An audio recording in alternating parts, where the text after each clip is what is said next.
मुझसे कोई पूछे कि सबसे महत्वपूर्ण क्या है तो मैं एक शब्द का इस्तेमाल करता हूं जिसका नाम है PQ। जीवन में सीखने के लिए बहुत जरूरी चीज है ये सीखना कि मुझे रिजेक्ट किया जा सकता है। रिजेक्शन को सीखना बहुत जरूरी है। मैं तो कहता हूं बच्चों से भी जो मेरे आसपास हैं कि एक बार रिजेक्शन मिलना बहुत जरूरी है भाई। तुम किसी भी लट्टू बने बने घूमो, उसको बोलो और वो कहे कि I am not interested in you, ये झेलना बहुत जरूरी है। इससे आदमी के पैर जमीन पे रहते हैं। लेकिन इस वजह से रिजेक्ट मत करना दूसरों को कि मैं तो सिखा रही हूं, मैं तो सिखा रहा हूं, ऐसे नहीं है। वो तो अपना फैसला अपने हिसाब से करना चाहिए। लेकिन रिजेक्शन का दर्द, और उस दर्द को अब जैसे किसी ने रिजेक्ट किया, आपके पास 3 तरीके हैं। एक तरीका है आप कहें कि छोड़ूंगा नहीं, अब मैं रात दिन तेरे बारे में ही सोचूंगा, अब मैं सुबह अपने घर से उसी टाइम निकलूंगा जब तू निकलेगी या तू निकलेगा, वहीं जाऊंगा जहां जहां तू जाएगी या जाएगा। मैं तेरा बॉडीगार्ड हूं अब से, सुबह तेरे पीछे पीछे आऊंगा, शाम तक पीछे पीछे घूमूंगा, क्योंकि मैं बेरोजगार हूं और मेरे दिमाग में इतनी आज़ादी नहीं है कि मैं कुछ और सोच सकूं जीवन में। मैं तुम्हारा बंधुआ मजदूर हूं, मैं तुम्हारा गुलाम हूं, मैं तुम्हारा स्लेव हूं।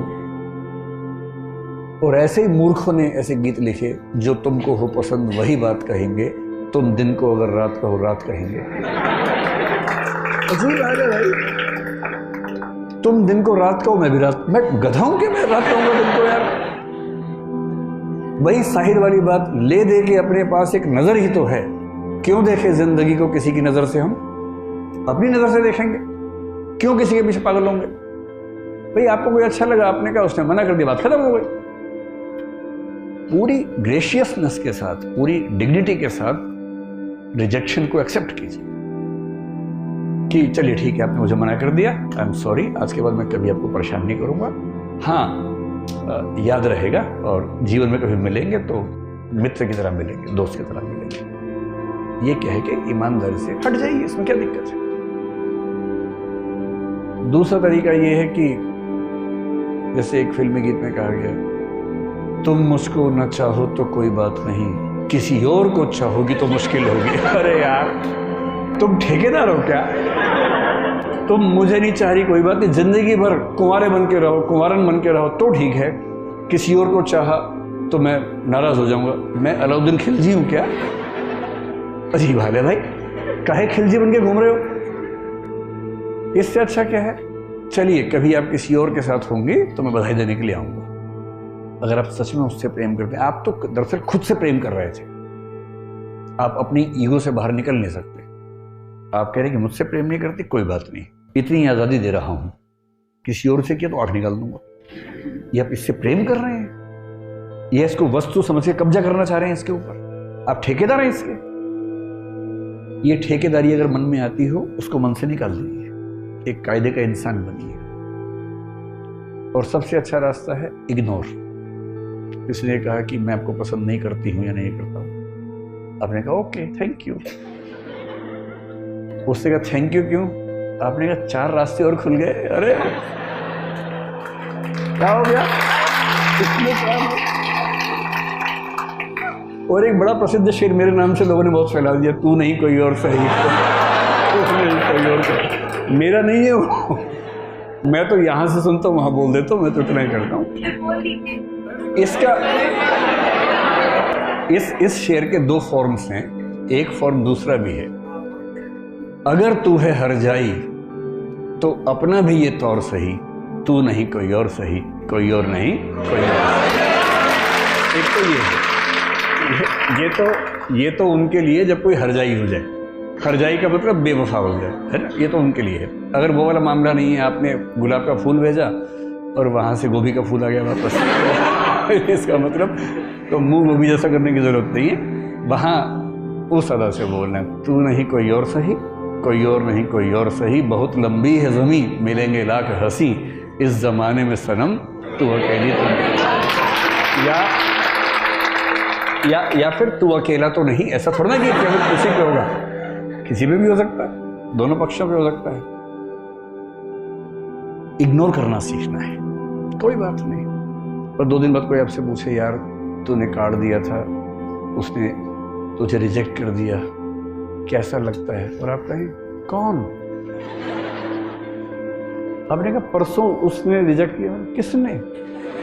उसे नाम बताया। बोले हाँ ऐसा कुछ हुआ तो था शायद। यार डिस्टर्ब मत करो, I am in relationship with someone else. क्या टेंशन लेनी है? वही व्यक्ति सामने से आ गया, उसने कहा अब आप कैसे हैं? आपने मैं तो ठीक ही रहता हूँ। अब क्या होता है? अब और तब क्या होता है? नहीं मैंने 2 दिन पहले आपको मना किया था। आप हैं कौन? अच्छा हाँ चेहरा देखा वो लग रहा है। लोड नहीं लेना है एकदम जिंदगी में, इग्नोर करना है। और दूसरे लोग आपके बारे में 4 बुरी बातें बोले, टेंशन मत लो। मेरा तो तकिया कलम हमेशा से है, दूसरे मेरे बारे में क्या सोचते हैं, अगर ये भी मैं सोचूंगा तो वो क्या सोचेंगे? सोचेंगे कम से कम सोच तो रहे मेरे बारे में, तुम्हारे बारे में सोच भी नहीं रहे। अगर कोई बोले ना कि तेरे बारे में ऐसे बात चल रही थी, अरे बात तो चल रही थी, तेरे बारे में तो बात भी नहीं चलती भाई। मेरे बारे में बात चलती है। आप मुझे प्यार करो नफरत करो, इग्नोर नहीं कर सकते, ये क्या छोटी बात है? मतलब खुश रहने की वजहें ढूंढनी पड़ेंगी जिंदगी में, वो कोई आपको देगा नहीं। और जिसने इग्नोर करना सीख लिया उसकी जिंदगी बड़ी आसान है। अपने इमोशंस को मैनेज करना अगर सीख लिया, इमोशंस को मैनेज करने का मतलब क्या है? मैनेजमेंट ऑफ इमोशंस का मतलब क्या है? जब जब डीमोटिवेटेड हो, खुद को मोटिवेट करने की क्षमता। मोटिवेशन के लिए ये नहीं करना कि ठेकेदार ढूंढ रहे बाहर जाके, जी मुझे मोटिवेट कर दो प्लीज। कुछ मोटिवेशन के ठेकेदार होते हैं, वो आपके अंदर पंप से हवा भरेंगे, आप गुब्बारा बन के उड़ेंगे, आपको लगता है सारा जहान मेरा है। तब तक हीलियम निकल गई, वो गैस निकल गई, हवा निकल गई, और सब धम से नीचे आते हैं। वो जो मोटिवेशन है 2 घंटे वाला, वो काम नहीं आता जिंदगी में। वो केवल इंजेक्शन की तरह है कि बहुत परेशान है, इंजेक्शन लगाया ठीक हो गया, थोड़ा सा दौड़ रहे हैं, ग्लूकोज खा लिया, तुरंत थोड़ा शुगर लेवल ठीक हुआ, उतना ठीक है। अंत में तो आपको खुद को खुद मोटिवेट करने की क्षमता डेवलप करनी पड़ेगी, और वो इमोशनल इंटेलिजेंस से आती है। आपके आसपास जो लोग हैं, पेरेंट्स हैं, भाई बहन हैं, उनके इमोशंस को मैनेज करना है। उन्होंने बहुत तपस्या करके आपको भेजा है, रूखे नहीं होना है कि वो फोन करे आप कहे क्या मम्मी रोज फोन कर देती हो, क्या पापा बिजी हूँ पढ़ रहा हूँ, ये ड्रामा नहीं करना है। उनका दिल रखने की क्षमता विकसित करनी है। टाइम ना हो तो भी दिन में एक प्यारा सा मैसेज भेज ही देना है। याद न भी है तो भी लिख के भेजना। बहुत याद आती है मम्मी आपकी। मम्मी तो उसी में 4 दिन निकाल देंगे उसके बाद खुश होकर। और मम्मी खुश है तो वो क्या टेंशन है भाई, उन्हें खुश करो थोड़ा सा। भाई बहन है, हफ्ते में और बात कर लीजिए, कह दीजिए कि यार यहाँ बहुत लोग हैं पर जो मजा तेरे साथ आता था ना यार वो नहीं आता।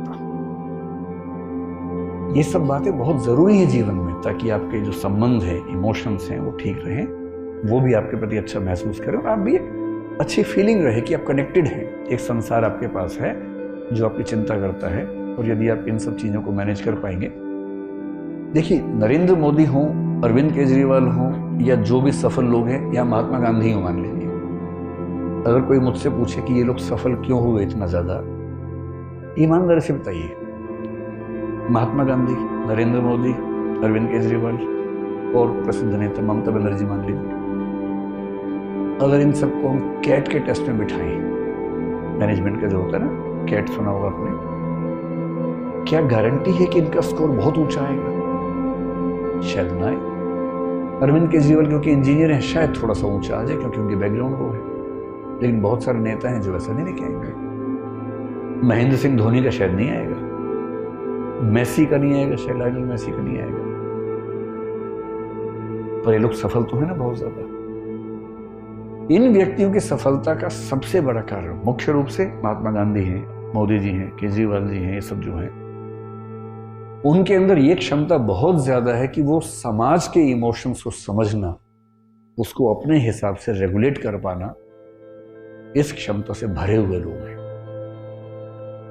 उन्हें पता है कि मंच पर क्या बोलने से पूरी भीड़ उनके पक्ष में खड़ी हो जाएगी, क्या पहनूं, किसी इलाके में जाके वैसी वेशभूषा पहन लेना, कि ऐसे नहीं होता है, ये महसूस करवाना कि हम और आप एक ही हैं। मतलब डोनाल्ड ट्रंप भारत में आके नमस्ते सबको बोल रहे थे। क्यों बोल रहे थे नमस्ते? विवेकानंद का नाम उनसे नहीं बोला गया, लेकिन कोशिश की, भरपूर कोशिश की बोलने की। क्यों कर रहे थे सब? ताकि यहाँ के लोगों को लगे कि ये आदमी हमसे जुड़ा हुआ है, ये कनेक्ट है। क्यों व्हाइट हाउस में दिवाली मना रहे हैं आजकल? ताकि वो कनेक्ट महसूस हो। और अब डीएम बनने के बाद और ये लोग पीएम सीएम बनने के बाद एक आदमी 140 करोड़ से कैसे कनेक्ट करेगा? तो प्रतीक गढ़ने पड़ते हैं, सिंबल्स गढ़ने पड़ते हैं, और उन सिंबल्स के माध्यम से उस सबके साथ कनेक्शन जोड़ता है। महात्मा गांधी को क्या जरूरत थी ये कहने की कि मैं शरीर के ऊपरी हिस्से पर वस्त्र नहीं पहनूंगा? आपने उनकी जितनी तस्वीरें देखी होंगी केवल धोती में देखा होगा। क्यों?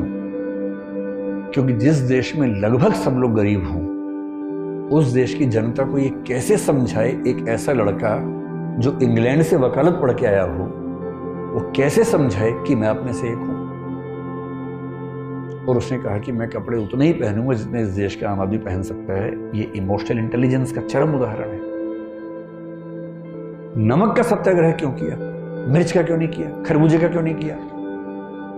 या केसर का क्यों नहीं किया? क्योंकि नमक वो चीज है जो हर इंसान को चाहिए, सबसे बेसिक नीड है। और जो नमक पे बात कर सकता है उससे हर व्यक्ति कनेक्ट करेगा। और जो कहे कि मैं ब्रोकली आंदोलन करूंगा, ब्रोकली मूवमेंट करूंगा, उससे कुछ अमीर रईस लोग, सुपर मध्य वर्ग के लोग शायद कनेक्ट कर पाए। बाकी सोचेंगे ये होता क्या है भाई? मैलांचल उपन्यास में जब स्वाधीनता आंदोलन पढ़ते हैं बहुत मजेदार सीन चलता है। तो वहां चल रहा है गांधी जी जिंदाबाद, और गांव के लोग समझ नहीं पा रहे जिंदाबाद क्या होता है। एक बोल रहे जिंदा बाघ है, बाघ, जिंदा बाघ, नेहरू जी जिंदा बाघ है, गांधी जी जिंदा बाघ है, जिंदा बाघ है।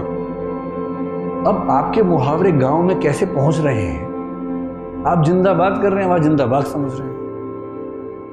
आजादी मिल गई, लोग कह रहे हैं स्वराज मिल गया, स्वराज का फल मिल गया, आजादी का फल मिल गया। अब गांव के लोग क्या बोल रहे हैं? ये कब काटेंगे फल? मीठा होता है। तो एक महान नेता वो है जो उस भाषा में बात कर सके जो एकदम आम आदमी समझता हो, उसके मुद्दे समझता हो। और आप जब डीएम बनेंगे, अगर चाहते हैं कि डीएम के तौर पे लोग आपको याद रखें, 100 साल बाद भी कहानियां चलें कि बेटा आज से 100 साल पहले एक डीएम साहिब आई थी, यहाँ डीएम साहब आए थे, ये नाम था उनका। तो उसके लिए जरूरी है कि आप इन चीजों पर गौर करें और अपने इमोशंस को भी विशेष रूप से किसी के दबाव में आए बिना मैनेज करें। मुझसे कोई पूछे कि सबसे महत्वपूर्ण क्या है, तो मैं एक शब्द का इस्तेमाल करता हूं जिसका नाम है PQ।